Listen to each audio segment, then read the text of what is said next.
Gostaria de convidar a igreja para abrir a Bíblia no livro do profeta Habacuque, no capítulo 1.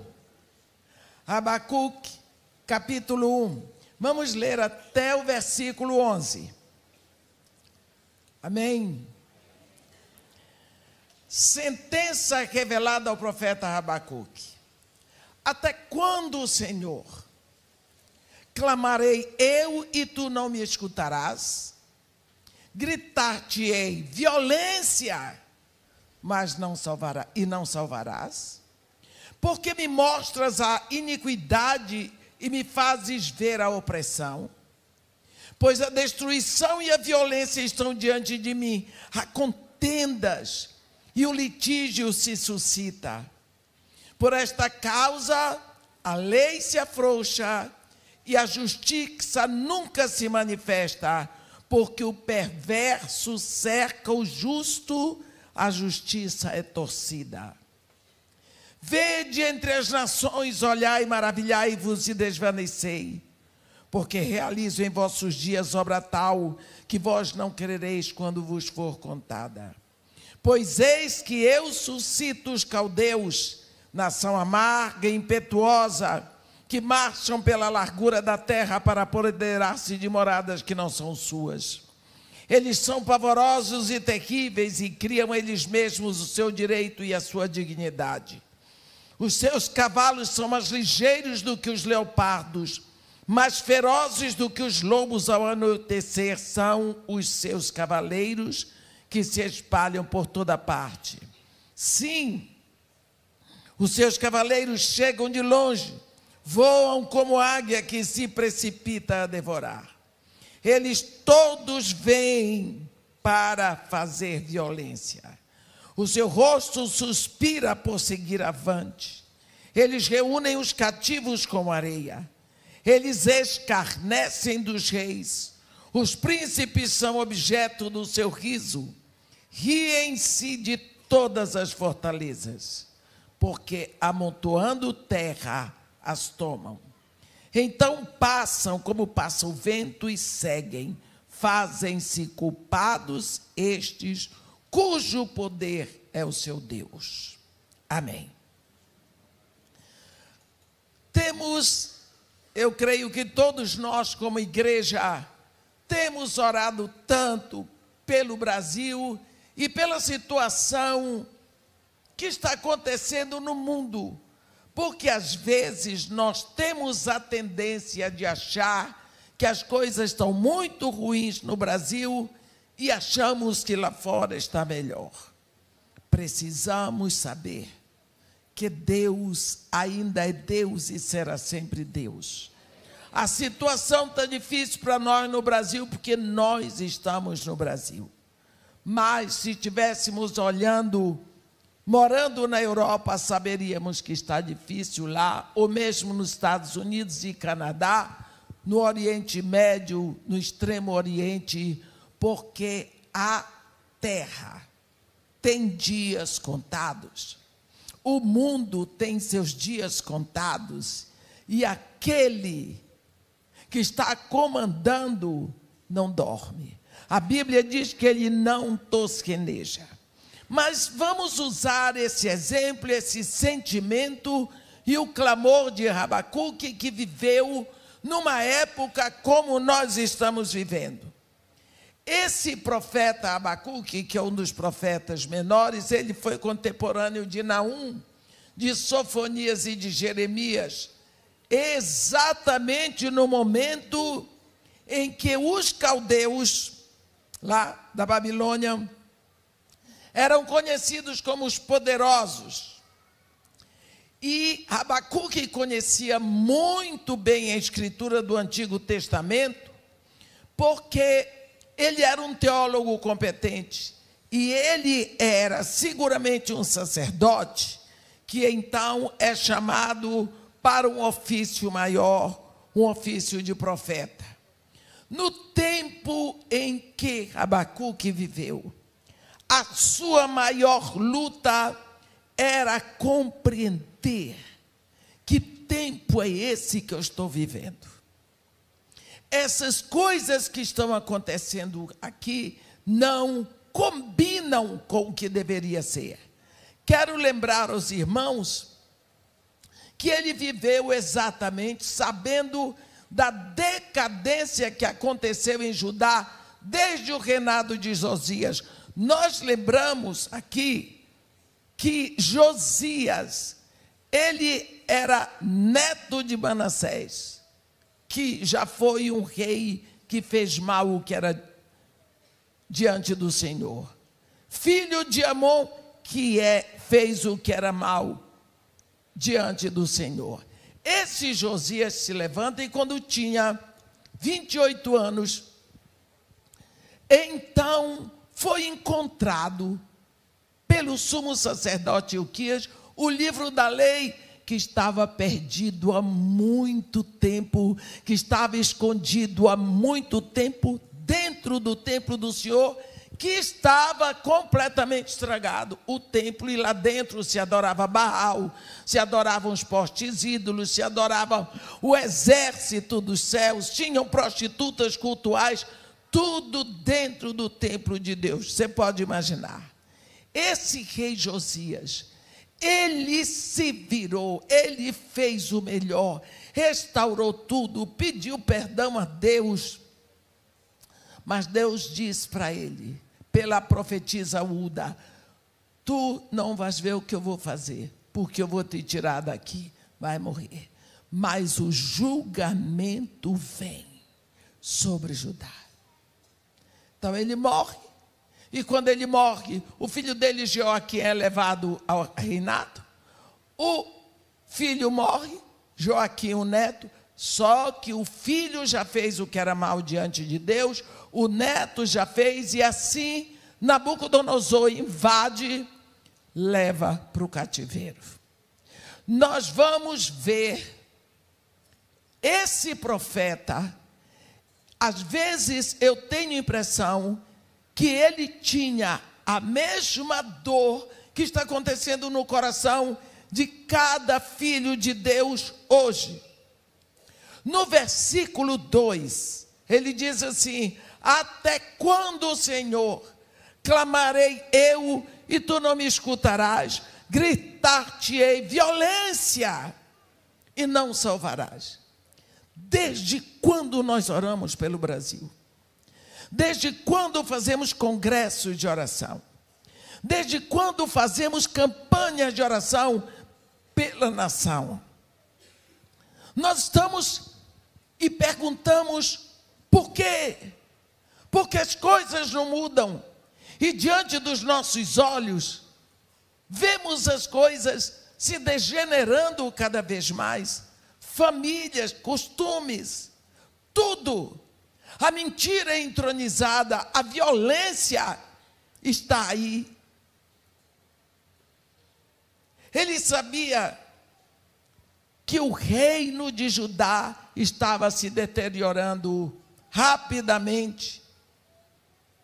E ele aqui usa palavras que nós conhecemos: violência, iniquidade, miséria, destruição, luta, contenda e injustiça. E ele ora para que Deus mude aquela situação. O grande problema de Abacuque é que ele tem a impressão que Deus não ouve a oração dele. Aqui no versículo 2, ele clama por socorro, meus irmãos. Ele grita a plenos pulmões, que esta palavra no original, ele grita, ele abre a boca e grita.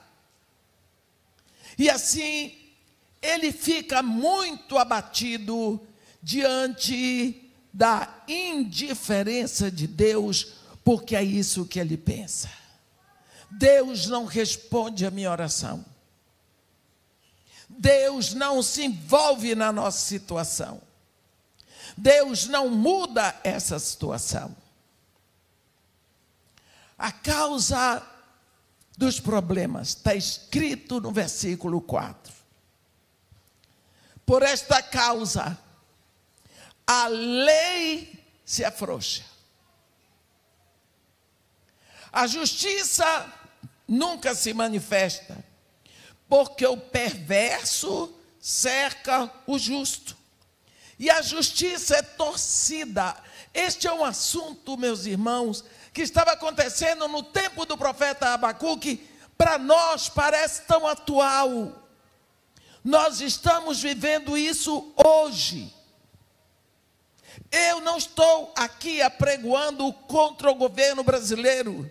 Eu estou dizendo o que está acontecendo no tempo de Abacuque. É o que está acontecendo hoje. Cadê? Existem leis, são cumpridas, é outro problema. A mesma coisa no tempo dele. A distorção da verdade, a mentira entronizada, e a mentira tem que ser aceita como verdade, e ela é imposta para você engolir. E embora você não acredite, você saiba que estão lhe mentindo, você tem que calar. Os ricos exploravam os pobres e escapavam impunes, porque compravam a justiça. A lei era usada de forma interesseira, ninguém se importava. Neste quadro do que Judá está vivendo, nós lemos o que está escrito por boca do profeta Isaías, no capítulo 59, quando Deus diz: eis que a mão do Senhor não está encolhida que não possa salvar, nem surdo os seus ouvidos para não poder ouvir, mas as vossas iniquidades fazem separação entre vós e o vosso Deus, e encobrem o seu rosto para que ele não os ouça. Porque as vossas mãos estão contaminadas de sangue, e os vossos dedos de iniquidade. Os vossos lábios falam mentiras, e a vossa língua profere maldades. Quando nós olhamos para isso, e vemos a situação em que estava Judá, nós mudamos para nós hoje e vemos nós como igreja, numa situação muito parecida. Por que será que nós oramos, clamamos, pedimos e até jejuamos, e parece que é um trem que saiu dos trilhos e está indo cada vez mais para fora? Nós temos culpa. Nós estamos sob julgamento. Nós lembramos o que está acontecendo no Brasil. Eu não estou dizendo o que foi a igreja que fez. Eu não estou dizendo o que foi você que fez. Eu me lembro quando eu cheguei no Morro Dona Marta, em 1990.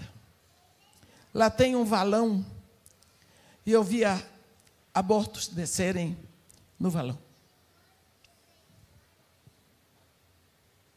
Nunca aqueles homens que empunham armas perturbaram o meu trabalho missionário. Mas o Estado perturbou, polícia tentou me parar. E até hoje eu tenho problema, sem pedir um tostão do Estado. Nunca tive ajuda do Estado, nunca precisei e não quero. O trabalho é de Deus e Deus é suficiente para manter o trabalho como vem mantendo.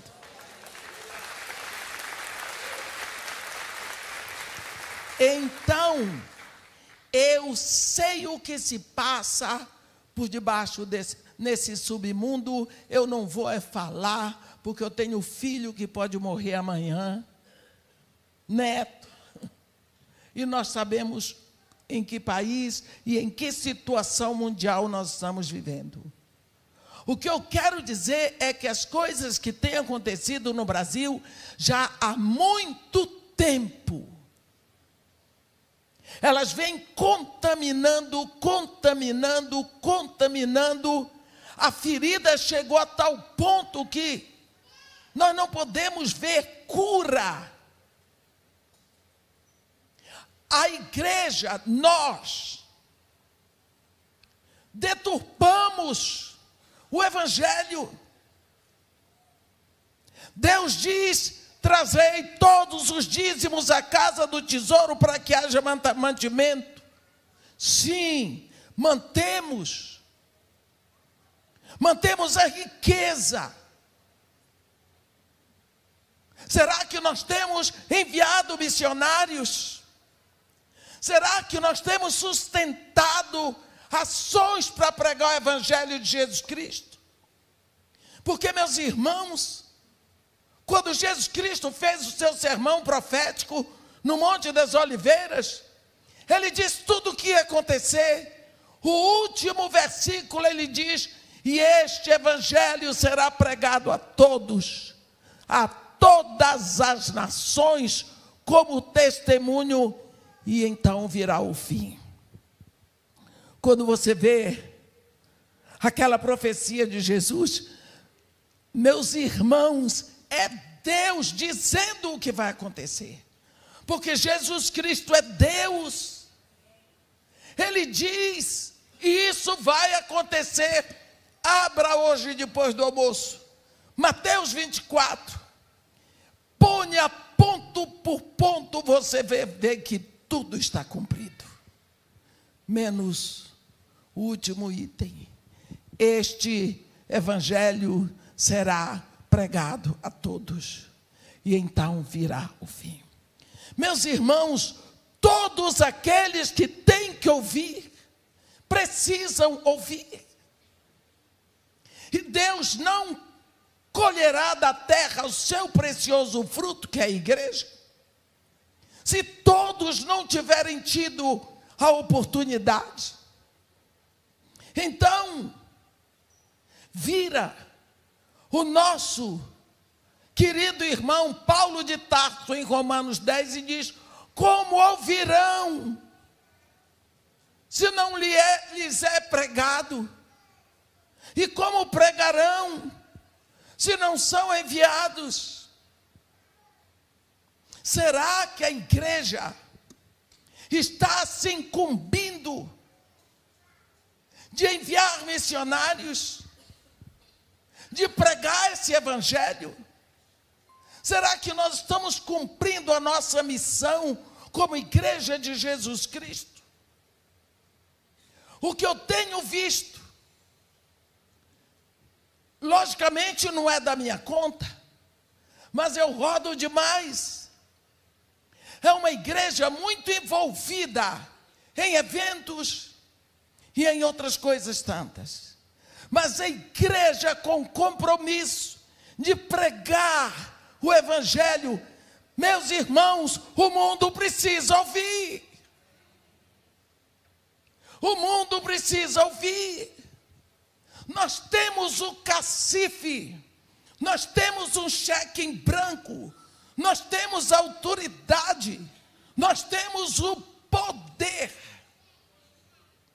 O Salmo 115, versículo 16 diz: os céus são os céus do Senhor, mas a terra deu a ele aos filhos dos homens. Quando Jesus Cristo ressuscita, ele chega entre seus discípulos e diz: Shalom. Toda, não foi 90%, ele diz: toda autoridade me foi dada. Nos céus eu sou Deus, e na terra eu sou homem.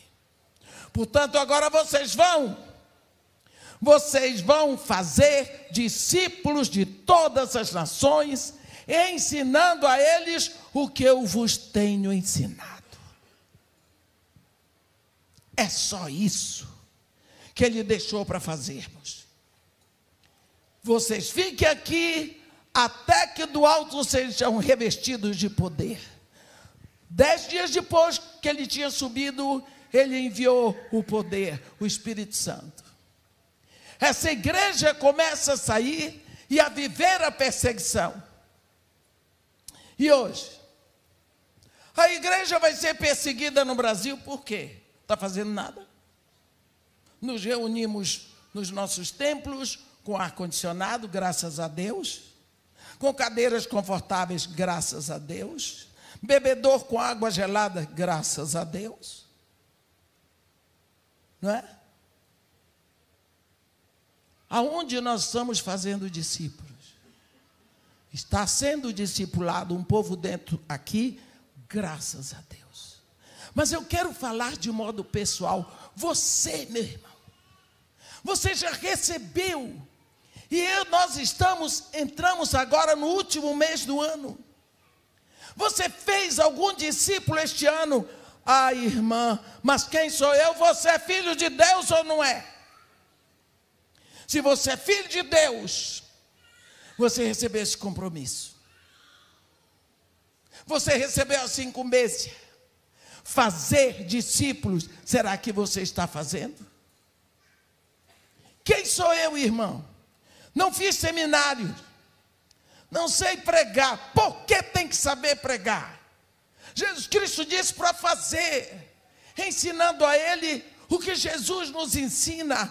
O que Jesus nos ensina está na Bíblia. Leia a sua Bíblia, aprenda a falar do amor de Deus, anuncie que tem um Deus que deseja perdoar, que o sonho de Deus é perdoar, mas para perdoar tem que haver arrependimento. Por quê? Porque ele já entregou o próprio Filho. No Antigo Testamento falava-se de amor, mas no Novo Testamento nós vimos o amor.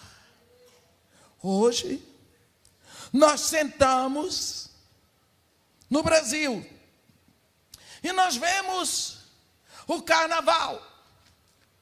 E lá veio uma grande cena. Marquês de Sapucaí, o Filho de Deus expresso, como um gay, apanhando do diabo.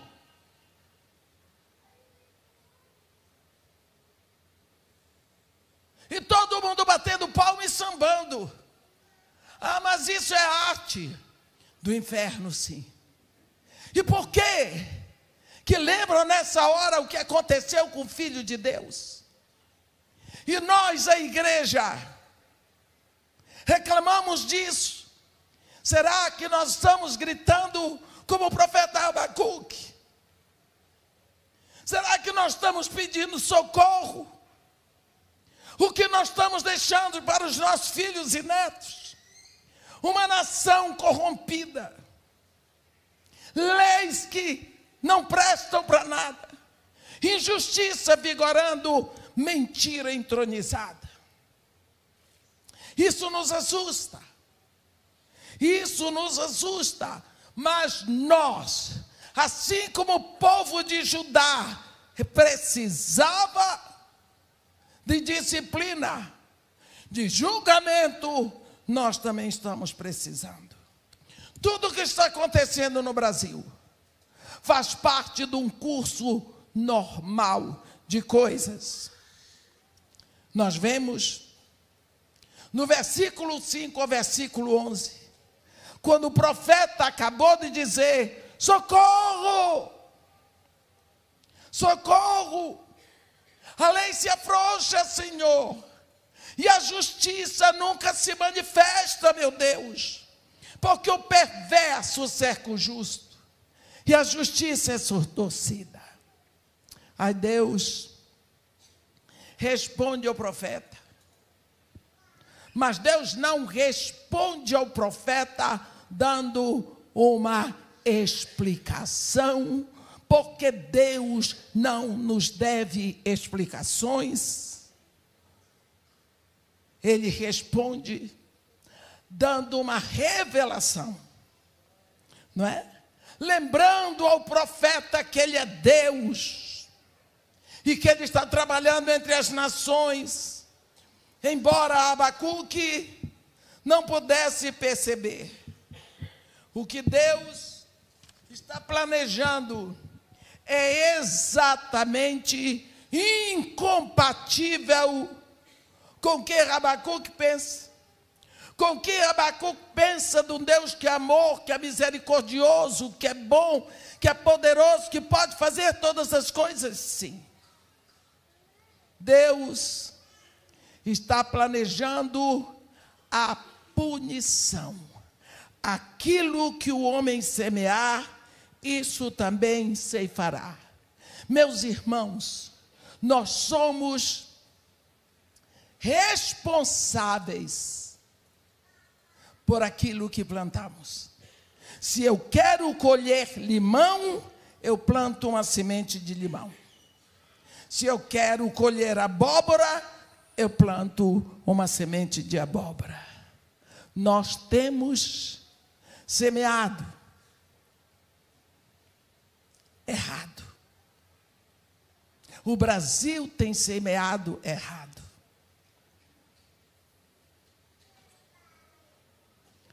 O Senhor está planejando punir os judeus usando exatamente os babilônios, os caldeus. Porque a Caldeia fica na Babilônia, eu morei lá. Mas tudo vai ser feito, não é no tempo que Abacuque quer, é no tempo que Deus determinar. Mas ele revela isso para o profeta. Nós, no Brasil, sabemos que aqui no Brasil tem lei, mas tem uma igreja. Quantas vezes eu tenho orado, eu digo para vocês que eu oro para Deus, digo, Senhor, o Senhor não iria destruir Sodoma se houvessem 10 justos, se houvessem um justo. Eu tenho certeza. Abraão foi diminuindo até 10, e Deus cedendo. Não havia nenhum. A Bíblia diz, não há nenhum justo, nenhum sequer. Eu digo, o Brasil, existem milhares de filhos seus, ó Pai, como se ele não soubesse. Existe uma igreja que clama ao Senhor, porque eu sei, meus irmãos, pode ser que você não clamou essa semana passada você clamou. Existe um clamor que se levanta diante de Deus, pelo Brasil, pelas nossas crianças. Agora tem uma revanche muito grande, porque consideraram lá no Planalto que a vida não começa no nascimento, mas na concepção. Ora, cientificamente, cristologicamente, biologicamente, de todo canto se sabe que a vida começa na concepção. Então, do momento em que foi concebido, matou, é morte. A vida não começa depois que a pessoa nasce, começa antes. Finalmente, um grupo maior reconheceu isso no Congresso. Agora, quem vai aceitar que isso venha a ser uma lei no Brasil? Tem uma bancada lá que está fazendo, mas nós sabemos que a enxurrada do mal vem contra isso, e hoje eu já estava vendo que já passaram para o lado político. E aí eles distorcem a verdade. e a distorção da verdade. Eles manipulam satanicamente, e isso estava acontecendo na época de Abacuque. Está acontecendo aqui. Eu digo para vocês, não é só aqui. Mas nos interessa, para começar, interessa começar pelo Brasil. E Deus diz para ele: olha, Abacuque, eu tenho um tempo para tudo. E o meu tempo está determinado. Vou te mostrar essa visão. Escreve aí. A visão ainda está para cumprir-se. No capítulo 2, já no versículo 3. No tempo determinado. Quem determina sou eu. Se apressa para o fim, não falhará. Porque certamente virá, não tardará. Qual é a pressa que o Deus Todo-Poderoso que criou o tempo pode ter? O nosso papel é que nós estamos hoje aqui. Você lembra quantos anos viveu o profeta Daniel? Mais ou menos 90 anos. Daniel fez tudo o que tinha que fazer no tempo dele. Hoje ele não pode mais fazer. João fez tudo o que tinha que fazer no tempo dele. Jesus veio aqui e em 33 anos ele fez tudo. João Batista, em 30 anos, fez tudo. Meu irmão, você tem um tempo determinado. Não deixe o seu clamor ficar preso na sua garganta, sem que ele suba aos céus. Em 1994, eu estive na Inglaterra, num programa lá do Billy Graham, e eles me levaram para conhecer um laboratório específico que fica do lado de Londres. E esse laboratório, que naquela época era adiantadíssimo, sabe o que eles estavam tentando fazer? Estavam tentando restaurar o som, porque a ciência prova que o som não desaparece, ela fica no espaço. Então, eles estavam tentando resgatar vozes que já aconteceram. Eles queriam ir até a voz de Jesus Cristo, para captar a voz de Jesus Cristo. Já pensou? Que maravilha! Quando eu estive lá em 1994, eles já tinham chegado a captar a voz de Winston Churchill, o grande inglês da Segunda Guerra Mundial. Quer dizer, eles estão indo captando sons. Eu não sei onde eles estão hoje. Mas, se a ciência prova que os sons ficam no espaço, eu não quero sair daqui dessa terra. Eu não quero que minha voz esteja calada, sem que fique muito som da minha voz, clamando a Deus pelo Brasil, pela igreja principalmente.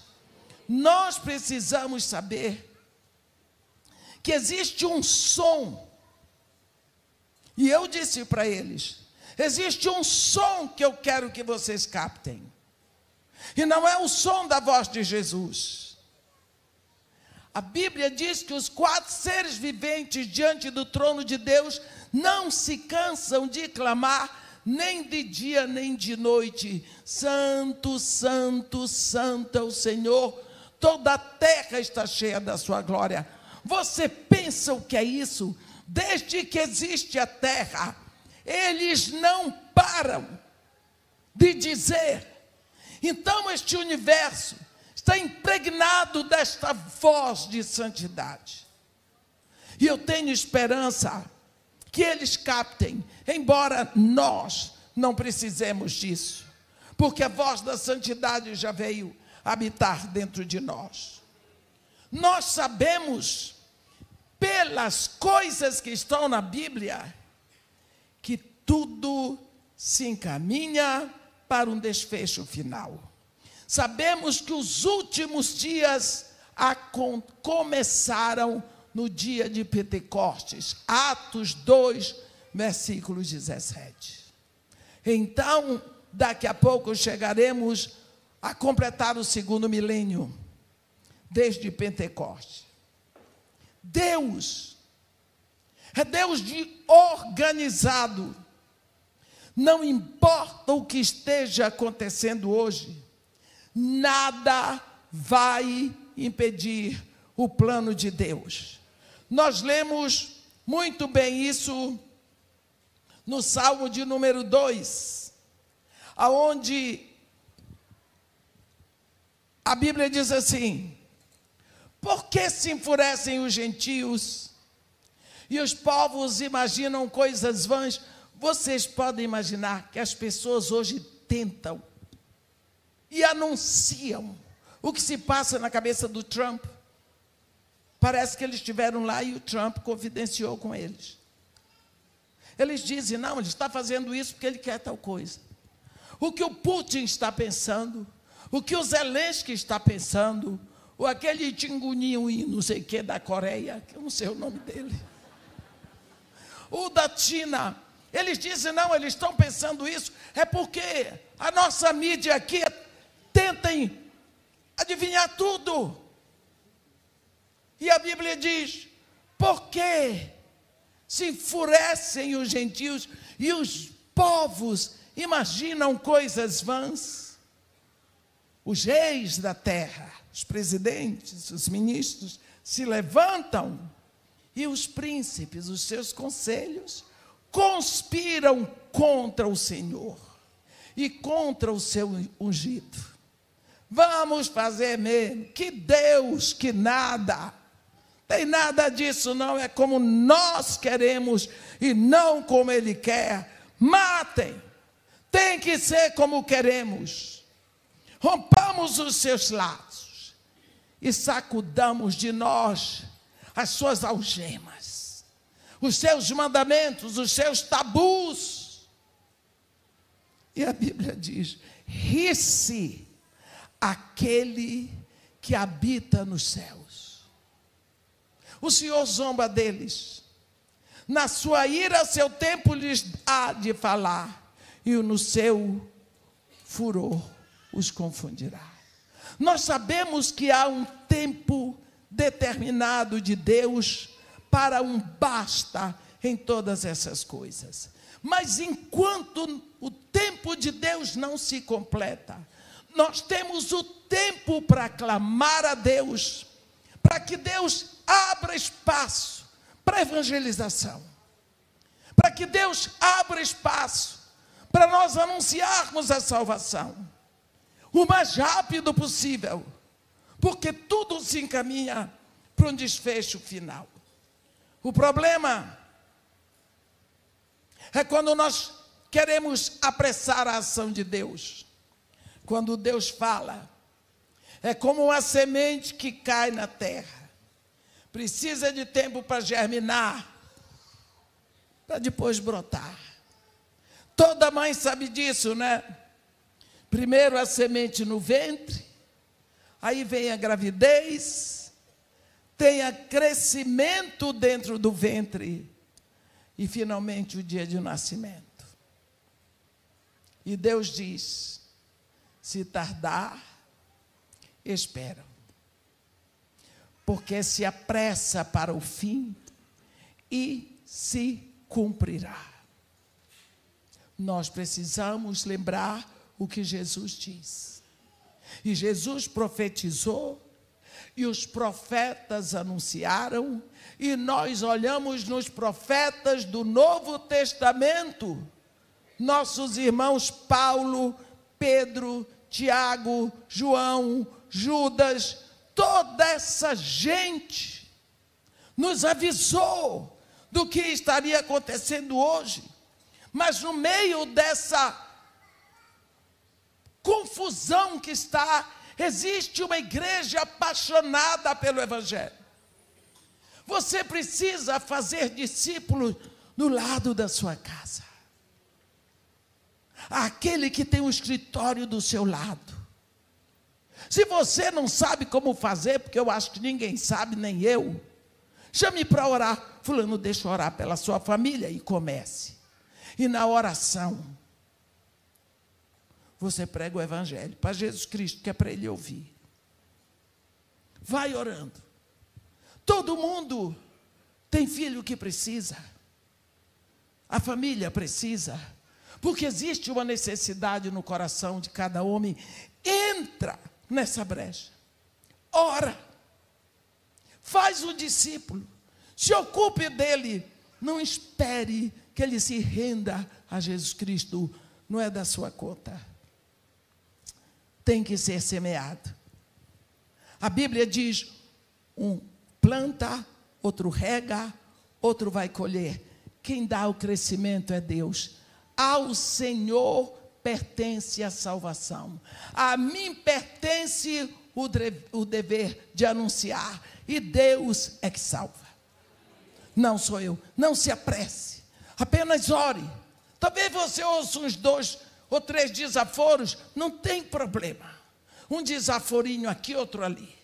Paulo diz em Filipenses 1, 29, porque tendes recebido a graça de sofrerdes por Cristo e não apenas de creres nele. Às vezes, nós somos como aqueles amigos de Jó, que vieram para confortar Jó, mas nunca vimos um conforto mais desconfortante. Porque hoje as pessoas confundem otimismo superficial com a paz de Deus. Não precisa esse exagero. Porque Deus faz as coisas. Porque Deus é poderoso. Confundem uma vida confortável com a bênção de Deus. Eu estou abençoado. Deus tem me abençoado. Olha a minha vida, olha a minha família, olha os meus filhos, está tudo bem. Para que eu vou me meter nessa história de igreja? Isso é uma estratégia de Satanás também. Uma coisa é certa. Essas pessoas ainda não chegaram ao ponto de gritar como Jesus. Deus meu, por que me abandonaste? Não chegaram ao sofrimento. Ou, quem sabe, como o rei Davi, no Salmo 22, o rei Davi diz, tranquilamente, Salmo 22, ele diz, Deus meu, por que me abandonaste? Porque se hajam longe da minha salvação as palavras do meu bramido? Deus meu, clamo de dia e não me respondes, também de noite, porque não tenho sossego. Contudo, tu és santo, entronizado entre os louvores de Israel. Nossos pais confiam em ti, confiaram e os livraste. Então nós hoje precisamos saber que não é a primeira vez que um profeta como nós se sente alarmado pelo ambiente em volta dele e clama a Deus, e parece que Deus não está interessado. Abacuque teve que aprender que Deus sempre ouve, que Deus está interessado, mas o tempo de Deus é o tempo de Deus. Portanto, meus irmãos, eu quero deixar com vocês a palavra de esperança. Você que orou pelo Brasil, viu piorar.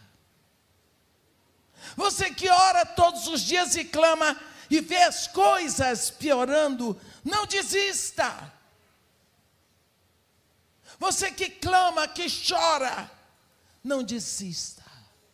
Você que ajuda missões, que se empenha na igreja para enviar missionários, não desista. Porque Deus está operando. Ele só não tem que nos explicar, mas a sua palavra está cheia de segurança para nós. que Ele está no comando. E no seu tempo, tudo isso chega à conclusão que Ele quer. Quando orarmos, vamos pedir perdão pelo pecado da nossa nação. Vamos orar mais pelos nossos governantes. Vamos entregar na mão de Deus. A nossa parte é orar. A parte deles é fazer o que eles têm que fazer. E a parte de Deus é gerenciar essa confusão. Amém?